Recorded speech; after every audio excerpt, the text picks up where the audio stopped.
Amen. Notre Dieu souverain qui nous a tellement aimés, qui nous a envoyé son Fils Jésus, qui nous a libérés de toute forme d'oppression et de tourment, mais surtout de notre péché, et qui nous rend capables, avec l'assistance de son Esprit, de marcher selon la volonté du Père. Amen. Amen. Dieu est bon, il est plein d'amour. Et l'amour, ça se partage. C'est diriger toujours vers l'autre. L'amour. L'amour, c'est une affaire de relation. Puisque ça se partage, c'est forcément une affaire de relation. Dieu est relationnel et il nous a créés à son image. Nous sommes des êtres relationnels. Nous ne sommes pas des êtres qui sommes voués à vivre une vie de solitude, solitaire, replié sur soi, dans son coin, à vivre sa foi ou sa dépression ou sa déprime ou ses joies seul dans son coin, dans son environnement, en partage. C'est la volonté de Dieu, Dieu le Père, Dieu le Fils et Dieu le Saint-Esprit sont harmonieusement unis. Il y a une relation entre les trois, une relation parfaite, une relation où chacun est à sa place, chacun a sa mission et ils œuvrent dans le même but. Et c'est la vocation de l'Église. Si au sein de l'Église, chacun est à sa place, chacun remplit sa mission, eh bien nous allons de l'avant dans le même but. Aimez-vous les uns les autres. C'est dans l'amour que vous avez les uns pour les autres que le monde verra que vous êtes mes disciples. Selon moi, il y a les deux plus grands commandements que Jésus nous donne dans ce verset. Aimez-vous les uns les autres. Ça vous rappelle quoi? Tu aimeras Dieu de tout ton cœur, de toute ton âme, de toute ta pensée. Et tu aimeras ton prochain comme toi-même. Et allez dans les nations faire des disciples. Allez faire des disciples dans les nations. Baptisez-les au nom du Père, du Fils et du Saint-Esprit. Apprenez-leur à obéir. Les deux plus grands commandements que Jésus nous laisse se trouvent là-dedans. Aimez-vous les uns les autres, et c'est dans l'amour que nous nous manifestons, que nous communiquons les uns aux autres, que le monde voit que nous sommes les disciples. Le monde est troublé par l'amour que nous nous manifestons, que nous nous donnons. Et ils ont envie de vivre ça eux aussi. C'est comme ça que nous sommes les témoins de Jésus-Christ. Considérons avec importance ce lien d'amour qui nous unit, nous, les enfants de Dieu, et soyons intentionnels. Il y a une photographie particulière dans les évangiles, une scène qui est comme une photo du lien qui unit le Père, le Fils et le Saint-Esprit. C'est dans l'évangile de Marc, de Luc et de Matthieu, et on va lire un passage, Matthieu 3, chapitres 16 à 17. Dès que Jésus eut été baptisé, il sortit de l'eau. Et voici les cieux s'ouvrirent, et il vit l'Esprit de Dieu descendre comme une colombe et venir sur lui. Voici une voix fit entendre des cieux ces paroles. Celui-ci est mon Fils bien-aimé, en qui j'ai mis toute mon affection. On voit le Père qui manifeste toute son affection vers le Fils et le Saint-Esprit qui les unit. Le ciel s'ouvre, le Saint-Esprit descend et il remplit, il oint Jésus-Christ, Fils de Dieu, ce lien qui les unit. Toute l'affection de Dieu, tout l'amour de Dieu, toute la compassion de Dieu se trouve en Jésus. Si tu n'as jamais eu d'amour, si tu en manques d'amour, si tu as besoin d'affection, de tendresse, eh bien tu le trouveras dans ce lien d'affection avec Jésus-Christ. C'est en Jésus que tu reçois tout l'amour de Dieu. Il y a des gens qui ont été bouleversés par cet amour. Pierre, Jacques, André. Lorsque Jésus-Christ se fait baptiser, qu'il est rempli de l'Esprit, il rentre, il prend le chemin pour rentrer chez lui dans le nord, dans la région de la Galilée, là où il a grandi. Il fait la rencontre des disciples, il les appelle à lui, notamment de Philippe. Philippe est profondément bouleversé par cette rencontre. comme grâce de Dieu a été bouleversée par une rencontre, la rencontre avec Jésus-Christ. Le jour où j'ai accepté cette main tendue alors que je pleurais dans mon péché, eh bien, je voyais le ciel s'ouvrir comme une vision. Je voyais le ciel s'ouvrir et les bras du Père qui m'attendaient et qui n'attendaient que moi, en fait. Et là, je sentais, je réalisais que toute ma vie, j'ai toujours rêvé de cet amour. Et je me disais, mais je ne veux plus jamais quitter cet instant. Je veux vivre ça tous les jours de ma vie. Et j'étais tellement joyeux que j'avais envie de le partager parce que c'était une bonne nouvelle. J'ai trouvé un trésor. Philippe a trouvé un trésor et il voulait le partager à son ami Nathanaël. On va lire l'évangile de Jean, chapitre 1, versets 45 à 50. Vous savez, la mission que Dieu a confiée à Jésus, parce que je vous ai dit tout à l'heure que chacun avait sa mission. Alors, Dieu, lui, son rôle, celui qui s'est donné, c'est celui de concevoir le plan pour sauver l'humanité.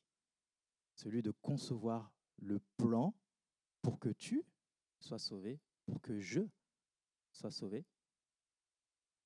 C'est lui qui a formé sur chacun d'entre nous des projets de paix et qui nous donne un avenir à espérer.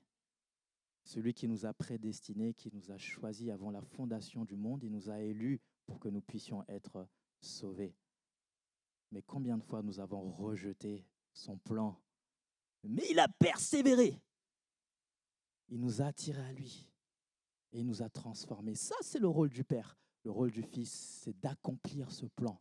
Il est celui qui a porté sur lui toutes nos fautes, nos péchés, nos maladies, nos blessures, nos peines, nos tristesses et tout le reste. Et il l'a cloué à la croix. Il est mort et il est ressuscité.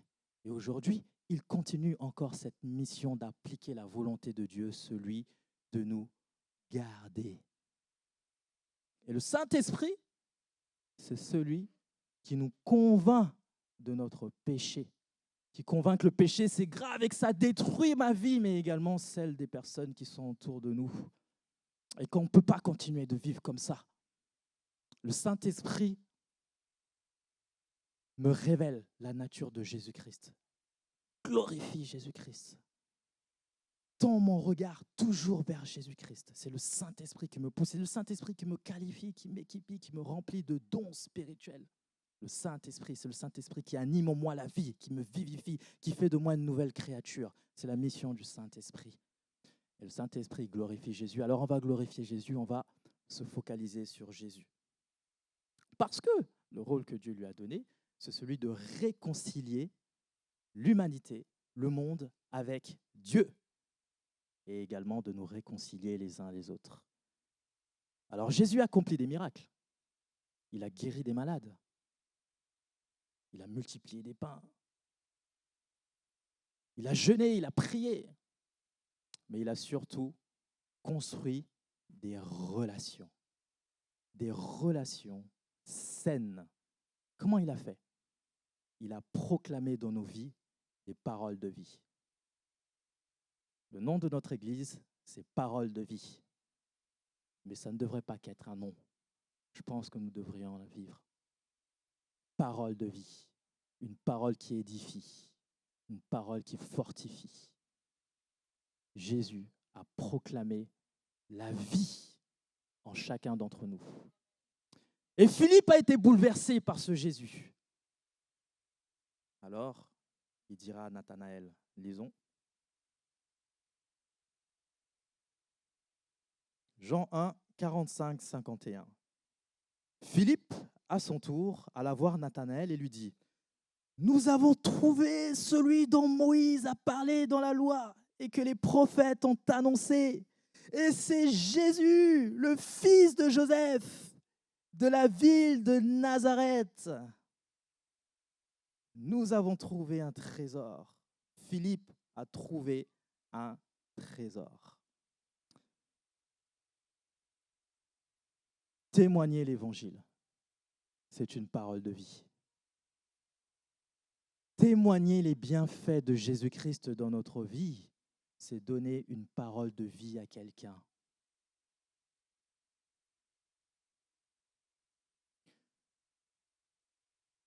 Nous ne devons pas avoir honte. Nous ne devons pas avoir peur. Nous ne devons pas nous arrêter de dire aux gens combien Dieu est bon et qu'est-ce qu'il accomplit dans notre vie à nous personnellement. C'est quand la dernière fois que vous avez pu témoigner à quelqu'un de la compassion de Jésus-Christ dans votre vie? Témoigner Jésus-Christ, ce n'est pas uniquement parler aux personnes qui ne connaissent pas Jésus. Mais entre frères et sœurs, nous avons besoin d'entendre les bienfaits de Dieu dans nos vies. Ça nous fortifie, ça nous édifie. Ça sert à ça, la communion fraternelle, parce que Dieu agit chaque jour. Aujourd'hui, parfois, nous prenons pour acquis les bontés de Dieu qui se renouvellent chaque matin, qui ne s'épuisent pas. On ne les voit plus. Et puis, on fait comme si tout était normal. Non, ce n'est pas normal. Nous ne méritons rien. Tout n'est que grâce. Et ce sont des bonnes nouvelles. À chaque fois que tu te lèves et que tu as suffisamment de force pour aller travailler et que tu prends ta voiture alors qu'il pleut, tu es en sécurité, tu es au chaud, ou quand tu prends tes jambes, c'est la preuve que tu as des jambes et que tu peux marcher. C'est bon de pouvoir louer le Seigneur, de le remercier, mais de pouvoir dire à la personne qui est à côté de toi, je m'en réjouis, je me réjouis de ce que le Seigneur fait parce que je suis en bonne santé. Merci. Le Seigneur m'a délivré de tel ou tel aspect, le Seigneur m'a renouvelé, le Seigneur m'a fortifié, le Seigneur m'a encouragé. Pourquoi tu es dans la joie? Je suis dans la joie parce que telle ou telle chose, c'est tel ou tel problème dans ma vie a été démonté, a été résolu. Et ça fait du bien. La semaine dernière, cette semaine, j'ai entendu des témoignages de frères et sœurs, d'une sœur notamment, qui me racontait comment Dieu a pris soin d'elle tout au long de sa vie, alors qu'elle était dans l'égarement, et alors qu'elle souffrait, comment Dieu l'a relevée, l'a rebâtie. Et elle disait que c'était son identité. Aujourd'hui, elle veut prendre soin parce que Dieu a pris soin d'elle. Et moi, j'étais émerveillé, j'étais renouvelé, j'étais encouragé. Je me disais, oui, moi aussi, je veux continuer à prendre soin. À chaque fois que tu es en situation de témoigner à quelqu'un de ce que Dieu fait dans ta vie, eh bien, la personne qui est en face de toi, elle est en mesure de pouvoir s'identifier et réalise qu'elle n'est pas seule à vivre sa souffrance. Et que si Dieu a pu le faire pour toi, c'est qu'il peut le faire pour elle ou lui. C'est une parole de vie. Ne nous arrêtons pas. Si nous perdons la joie et la motivation de raconter les bienfaits de Dieu dans nos vies, c'est qu'il y a un problème.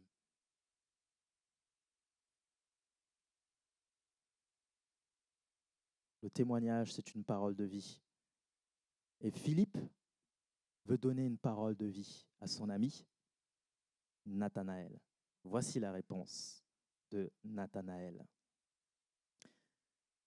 De Nazareth? Répondit Nathanaël.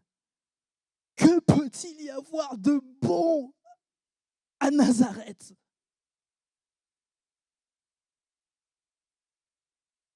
Ton trésor, il vient de Nazareth? Mais qu'est-ce qu'il peut y avoir de bon à Nazareth? Il sous-entend qu'à Nazareth, c'est des bons à rien. Il sous-entend qu'à Nazareth, c'est des paysans. Il sous-entend qu'à Nazareth, il ne peut pas sortir quelque chose de merveilleux. Parce qu'à Nazareth, il n'y a jamais eu un seul prophète qui est sorti de cet endroit. C'est un trou paumé. Qu'est-ce que tu me racontes? Nathanaël est un destructeur de joie. Et parfois, nous pouvons être dans cette posture-là de destructeur de joie. Nathanaël, il est plein de préjugés. Il est plein de préjugés. Nathanaël, il colle des étiquettes. Nathanaël, il a la critique facile. Son ami vient le voir, tout heureux pour lui partager une bonne nouvelle, celui que tout le monde attend. Nathanaël n'est pas prêt à l'entendre. Et parfois, nous sommes un petit peu comme ça aussi, où nous avons tendance à juger un peu les gens qui sont autour de nous en fonction de leur passé. On déconsidère, on dévalorise, parce qu'on estime que eh bien, sa vie, elle ne vaut pas la peine de ce qu'on accorde un peu d'importance. Ben oui, t'as vu où est-ce qu'il a grandi? T'as vu ce qu'il a fait dans le passé? On a tendance à coller des étiquettes, comme Nathanaël. Et je crois que c'est important que nous renoncions à faire de ce mode de communication un mode de vie, où nous avons la critique facile, où nous avons tendance à moraliser, hein, ce qui est bien et ce qui est mal. Nous jugeons de ce qui est bien et de ce qui est mal.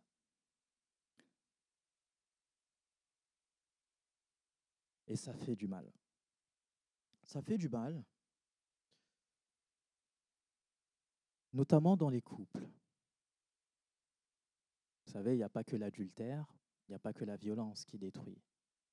Les paroles qui dévalorisent, les paroles de critique, ça fait du mal. Tous les jours, d'entendre que tu n'as pas fait ça assez bien, que tu n'as pas fait ça, que tu n'es pas suffisamment assez bien pour, et tout le reste, ça décourage. Ça décourage. Et plus que décourager, ça blesse. Les paroles qui nous amènent à critiquer aussi nos enfants, déjà dès l'enfance, à comparer. Oui, mais tu n'es pas comme ton frère. Si au moins tu étais comme ton frère, parce que lui, au moins, il. Si tu étais comme ta sœur, parce que elle, au moins, elle est idéale. Et toi, tu n'es pas idéal, parce que tu es plein de défaillances, parce que tu es vulnérable. Eh bien, ça fait naître dans le cœur de l'enfant qui devient adulte par la suite des complexes d'infériorité. On a l'impression, quoi qu'on puisse faire et quoi qu'on puisse vivre, on a l'impression que rien n'est jamais assez bien et on se compare toujours aux autres. Et ça, c'est malheureux. Parce que depuis l'enfance, on a entendu des paroles dévalorisantes. Et je crois que c'est important qu'on soit sensibilisé en tant que parents sur les paroles que nous déposons sur nos enfants, que nous proclamons sur nos enfants, sur nos épouses, sur nos époux, sur les gens qui nous entourent. Jésus est la parole. Il est la parole qui a créé, donc qui donne la vie. Et cette parole, elle demeure en nous. C'est Jésus. C'est notre identité. Ce qui devrait être notre mode de vie, c'est de proclamer, de déclarer des paroles de vie autour de nous. Le problème, c'est que parfois, nos paroles sont comme des venins. J'ai mis quelques images derrière moi qui vont apparaître de serpents. C'est un beau serpent, hein? Ouais. J'aime pas les serpents. Je déteste ça. Mais parfois, nous fonctionnons un petit peu comme des serpents avec leur venin. Vous savez, il y a deux types de venins. Il y a les venins de vipère qui provoquent des hémorragies. La douleur dans nos organes intérieurs et une hémorragie digestive et des AVC. Parce que ce venin, il fluidifie le sang. Ça veut dire que le sang, il devient encore beaucoup plus liquide et trop liquide. Et parfois, nous fonctionnons un petit peu comme ces vipères ou sans le savoir. ou parfois même on en est conscient, eh bien, on a des paroles piquantes qui génèrent des blessures ou qui ouvrent des blessures dans le cœur des autres. Il y a des gens qui ont été brisés par la vie et qui n'ont pas besoin d'entendre certaines paroles. Et parfois, ça peut arriver que nous essayons de plaisanter avec les gens et nous, ça nous fait rire. Mais on ne se rend pas compte que la personne en face, eh bien, ça vient réveiller quelque chose de douloureux dans sa vie. Alors, je crois que c'est important que nous ayons le discernement et que nous fassions attention à ce que nous prononçons comme parole. Quand bien même nous pensons pouvoir faire du bien à l'autre à cause de nos plaisanteries ou quoi que ce soit, j'ai blessé beaucoup de gens, moi, à cause de mes paroles prises avec légèreté. Une hémorragie. Et parfois, nous sommes un petit peu comme le cobra. Le cobra, lui, c'est un autre type de venin. C'est un venin qui paralyse. C'est-à-dire que tes muscles sont contractés, tu ne peux pas bouger. Et lorsque tes muscles sont contractés, donc ça c'est les muscles physiques, après on a les organes internes aussi qui se contractent, les poumons. En fait, tu ne peux plus respirer. Lorsque le cobra te mord, je ne vous souhaite pas de vous faire mordre par un cobra. Hein? Ni par un vipère. Lorsque vous faites mordre par le cobra, eh bien, vous ne pouvez plus respirer, vous étouffez. Et parfois, nous sommes un petit peu comme des cobras, nous avons tendance à étouffer les gens qui sont autour de nous. Comment? Vous savez, nous les chrétiens, on aime bien orienter les gens, on aime bien diriger, on aime bien conseiller, parce que Dieu nous a donné la vérité, il nous donne des révélations.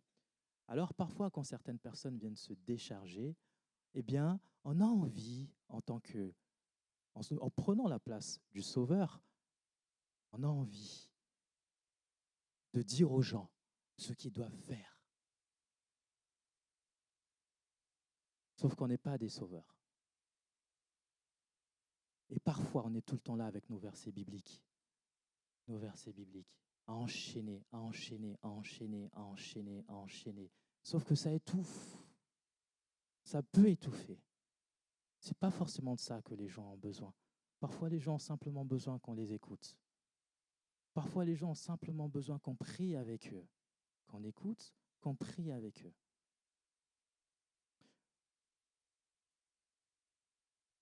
Voici ce que dit l'apôtre Jacques au chapitre 1, verset 19. Mais que chacun de vous soit toujours prêt à écouter. Chacun de vous soit toujours prêt à écouter. Qu'il ne se hâte pas de parler, ni de se mettre en colère. Soyons prêts à écouter, soyons plus prêts à écouter que de parler. Parce qu'il y a plein de choses que nous ne connaissons pas et que nous ne comprenons pas. Mais le Saint-Esprit, lui, sait.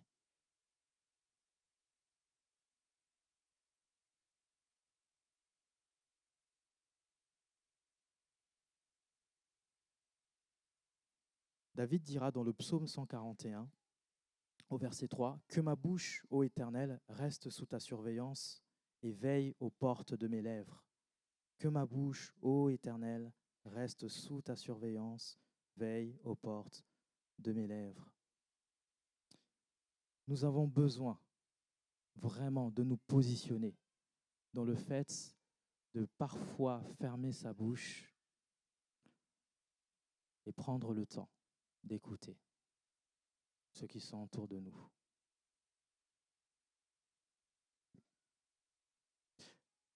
Nous sommes tellement maladroits des fois. J'ai entendu, alors, vous m'excuserez, hein, parfois des personnes dire « J'adore le chocolat ». Et puis une autre personne qui dira « Attention, on ne dit pas « j'adore ». Parce qu'on adore que Dieu seul Excusez-moi, mais vous êtes étouffant.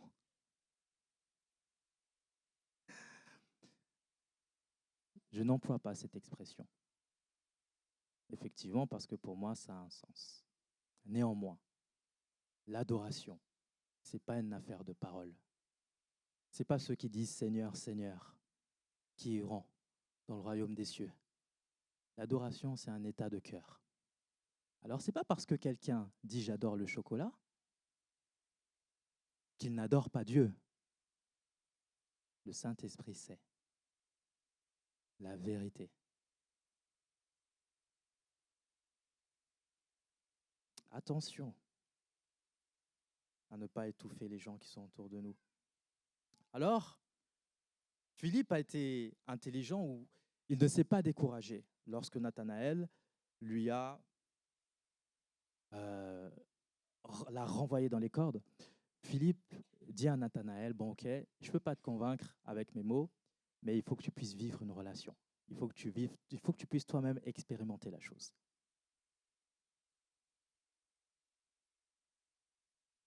Viens et vois toi-même. Viens et vois toi-même. Alors Nathanaël va vers Jésus, et dans le verset 47, voici ce qu'il est écrit. Jésus vit Nathanaël s'avancer vers lui. Alors, on a vu tout à l'heure que Philippe a su donner une parole de vie au travers de son témoignage. Nathanaël ne l'a pas entendu. Nathanaël a dévalorisé le témoignage de Philippe en dévalorisant Jésus-Christ. Mais Jésus, observant sa réaction, alors il dit, voilà un véritable Israélite, un homme d'une parfaite droiture. Voilà un véritable Israélite, un homme d'une parfaite droiture. Sincèrement, est-ce que c'est comme ça que vous auriez qualifié Nathanaël? Un homme d'une parfaite droiture. Alors, soit Jésus, c'est un menteur, ou soit il manque de discernement. Parce que le gars qui est plein de préjugés, qui est moralisateur et qui passe son temps à critiquer, je ne vois pas comment on peut dire de lui que c'est un homme d'une parfaite droiture.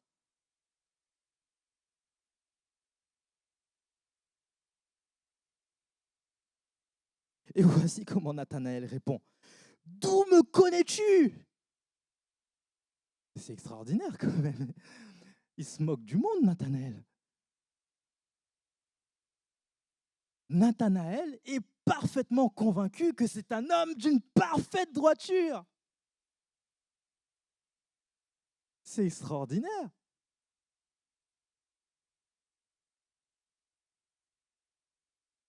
Jésus dira, avant même que Philippe t'appelle, lorsque tu étais sous le figuier, je t'ai vu. Maître, s'écria Nathanaël, tu es le Fils de Dieu, tu es le roi d'Israël.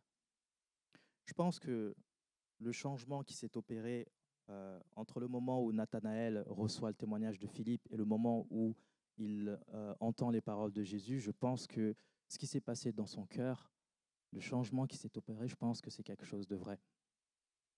Mais pourquoi Jésus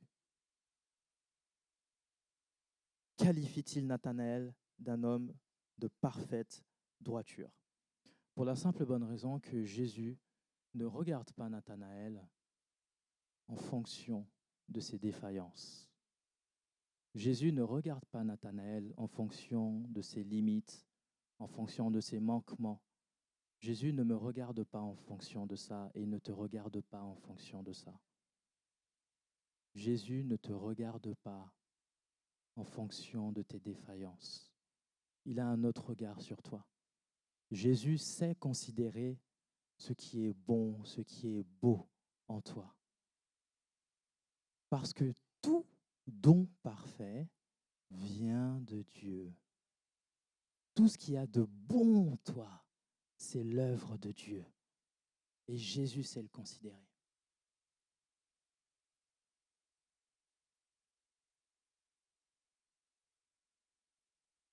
Parce que tu sais, parce que tu réalises, parce que tu vis une expérience, parce que tu reçois l'affection de Jésus-Christ, tu es en mesure de pouvoir la partager également. Je suis en mesure de pouvoir voir, décerner, discerner, identifier ce qu'il y a de bon et beau dans le cœur des personnes qui sont autour de moi. Dieu n'agit pas que en moi. L'œuvre de Dieu est également dans la vie de mon frère et de ma sœur. L'œuvre de Dieu est également dans la vie de la personne qui ne connaît pas Dieu. Parce que Jésus l'aime. Voici ce que dira David dans le psaume 139, verset 14. Je te loue de ce que je suis une créature si merveilleuse. Tes œuvres sont admirables et mon âme le reconnaît bien. Je te loue de ce que je suis une créature si merveilleuse. David reconnaît qu'il est une merveille, non pas pour ce qu'il accomplit, mais parce qu'il sait que Dieu accomplit une œuvre dans sa vie. Mais cette œuvre que Dieu accomplit dans sa vie, Dieu l'a fait ici, dans chacun d'entre nous. Nous devrions être en mesure de pouvoir discerner, identifier ce qu'il y a de bon en chacun d'entre nous. Nous devrions faire cet effort de regarder, de rechercher ce qu'il y a de bon en chacun d'entre nous et de pouvoir l'exprimer. C'est ce que Jésus a fait. Jésus est allé chercher en Nathanaël ce qu'il y avait de beau et il l'a exprimé. Vous savez pourquoi? Parce que Jésus voulait encourager et il voulait le valoriser. Nathanaël a dévalorisé et Jésus a valorisé. Le royaume de Dieu, ça ne fonctionne pas comme nous l'imaginons. Nous, on regarde en fonction des mérites, on regarde en fonction des apparences. Jésus-Christ voit plus loin. Il connaissait le cœur de Nathanaël. Et vous savez quoi? Un homme qui est sous un figuier, ça signifie, alors c'est une image juive de l'époque, ça signifie la personne qui passe du temps à étudier la loi. Nathanaël, c'était un homme qui était profondément attaché à la parole de Dieu, aux lois de Dieu. Et Dieu a agréé ça. Jésus le voyait. Jésus voit ce que tu fais. Jésus connaît ton engagement envers les faibles. Jésus voit quand tu veux prendre soin de quelqu'un. Jésus voit comment tu te débats au sein de ta famille. Jésus voit toutes ces choses et il a agréé. Combien même personne ne voit, combien même personne ne valorise, combien même dans ton travail tu es déconsidéré.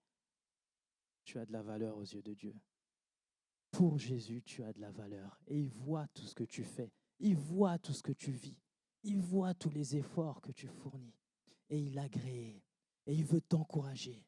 Continue, persévère encore.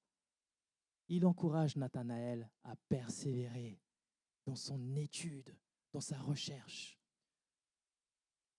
Nathanaël, il est un peu comme nous. Nous qui avons 10 ans, 20 ans, 30 ans, 40 ans, 50 ans, 60 ans de conversion dans la foi.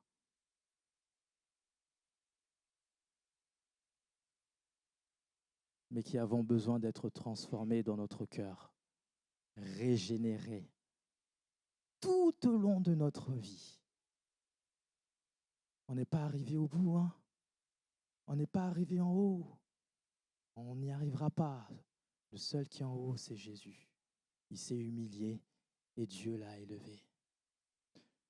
Nous avons besoin de chercher tous les jours de notre vie à être changés par Jésus dans notre caractère. Vous savez, la relation saine est une relation où le fruit de l'esprit se manifeste. La bonté, la douceur, la patience, toutes ces choses-là, ça doit se manifester. On a besoin de vivre toutes ces choses-là et on doit y être accessible. On doit rechercher à vivre ça. On ne peut pas être dans son coin et dire bah oui, mais c'est comme ça, moi, c'est ma personnalité. Nous, chez chez les Congolais, chez les Antillais, chez les... On ne peut pas. Non. Notre culture ne peut pas prendre le dessus sur l'œuvre de Dieu dans nos vies. Nous devons nous laisser transformer par le caractère de Jésus-Christ. Nathanaël avait besoin d'être transformé au travers de cette relation, de ce lien qu'il entretient avec Jésus-Christ. Et il a été transformé. Il a vu que Jésus-Christ était réellement le Messie, car Jésus sait tout. Jésus l'a prouvé. Et il a ici expérimenté cet amour, cette affection auprès de Jésus-Christ. C'est merveilleux. Dieu t'aime. Et tu as le droit de te considérer comme étant une créature merveilleuse. Et tu as même le droit de considérer la personne qui est à côté de toi comme une créature merveilleuse, parce que c'est le cas. Tu as de la valeur auprès de Dieu et elle a de la valeur auprès de Dieu tellement que Jésus est venu mourir à la croix et ressusciter pour toi. Et ça, c'est merveilleux.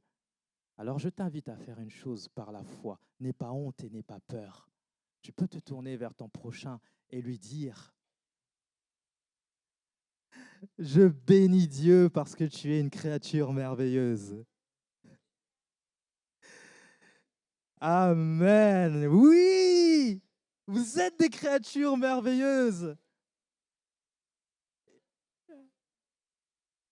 Pas parce que vous avez accompli des choses extraordinaires. Nous devons apprendre à le faire tous les jours.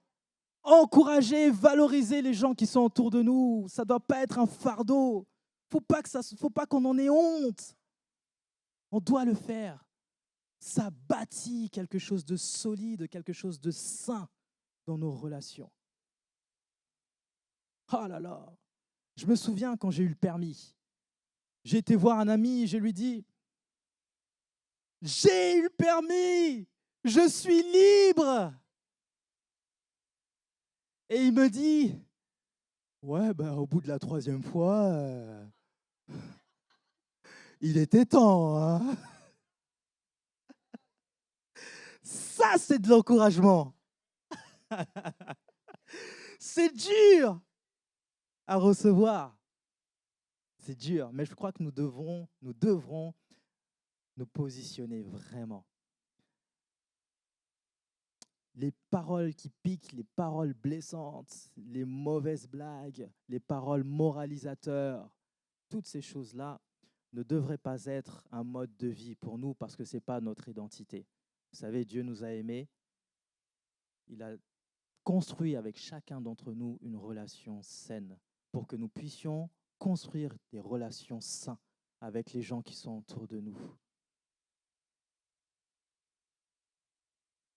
Jésus va intentionnellement chercher ce qui est bon en toi, ce que personne ne voit et lui il le valorise.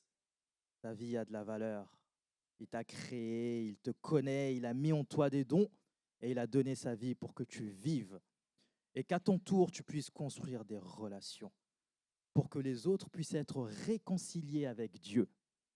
Ta mission, c'est de chercher ce qu'il y a de bon chez les autres, et de les encourager et de les valoriser.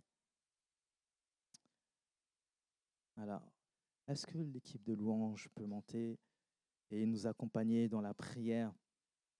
Vous savez, faire cet effort d'encouragement et de valorisation, eh bien, ça a des bienfaits dans nos propres vies. Pas que dans la vie des autres, mais également dans nos propres vies. Pourquoi? Parce que lorsque nous faisons cet effort de remercier quelqu'un, de remercier son mari parce qu'il a accompagné les enfants à l'école et qu'il s'en est occupé, de remercier un collègue de travail parce qu'il nous a allégés dans notre tâche au travail,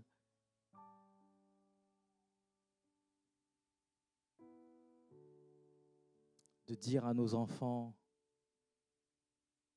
qu'ils sont précieux, qu'on est fiers d'eux, que Dieu les aime.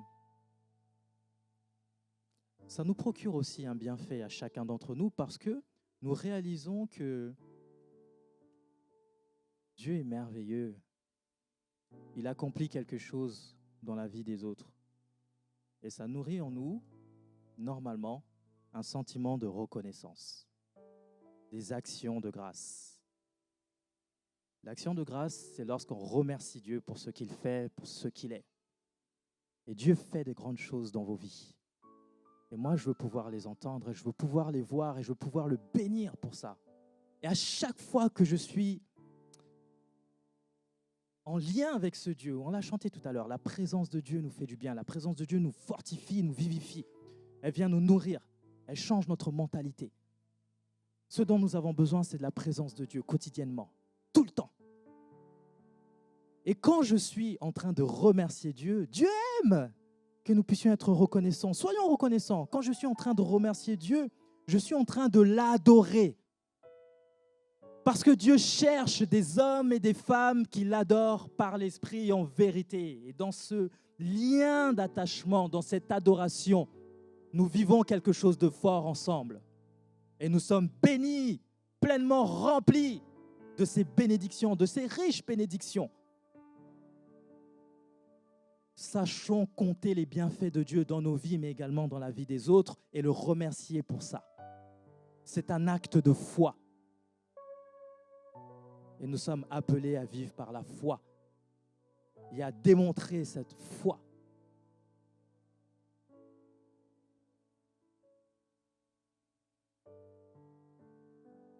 Chercher les bienfaits de Dieu dans la vie des autres, ça nous évite des frustrations.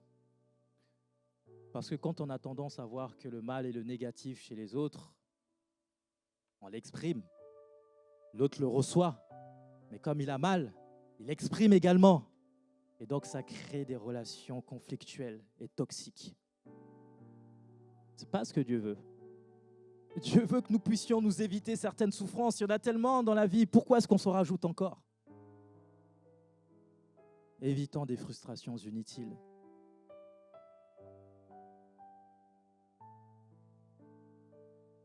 L'encouragement, la valorisation, c'est comme un carburant qu'on met dans le réservoir pour que nous puissions avancer.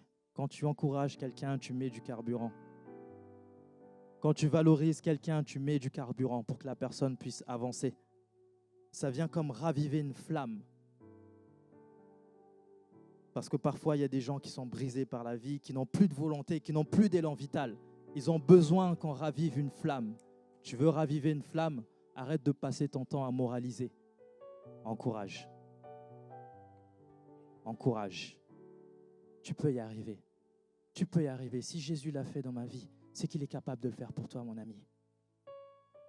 Si tu tiens bon, si tu persévères, ça va aller. Crie à Dieu. Il va te délivrer de tes frayeurs.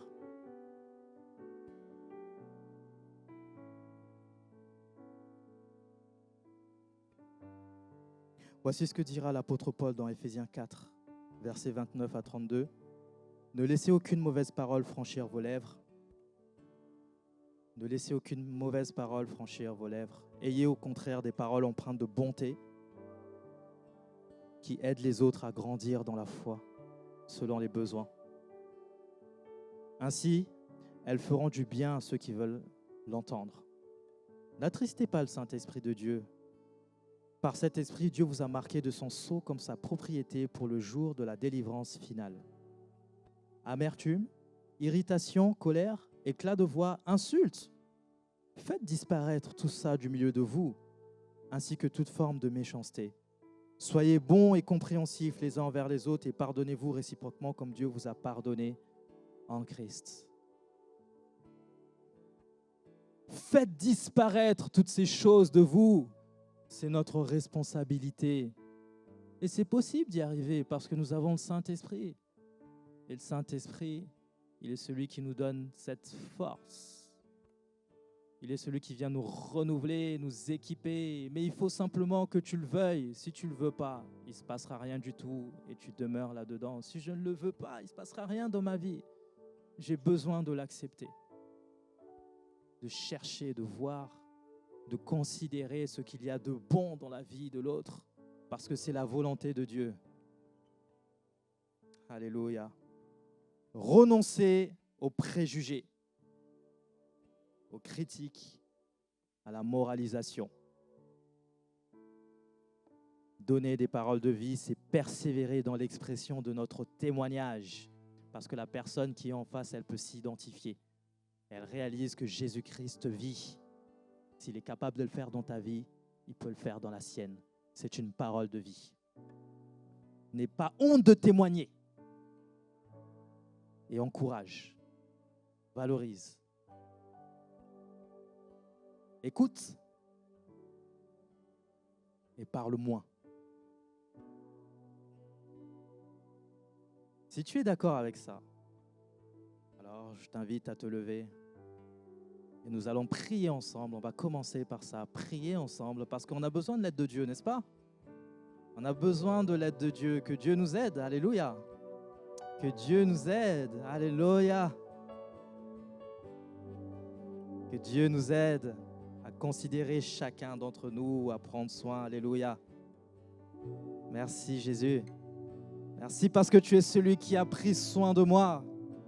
Merci parce que tu es celui qui m'a guéri de mes blessures et tu continues encore.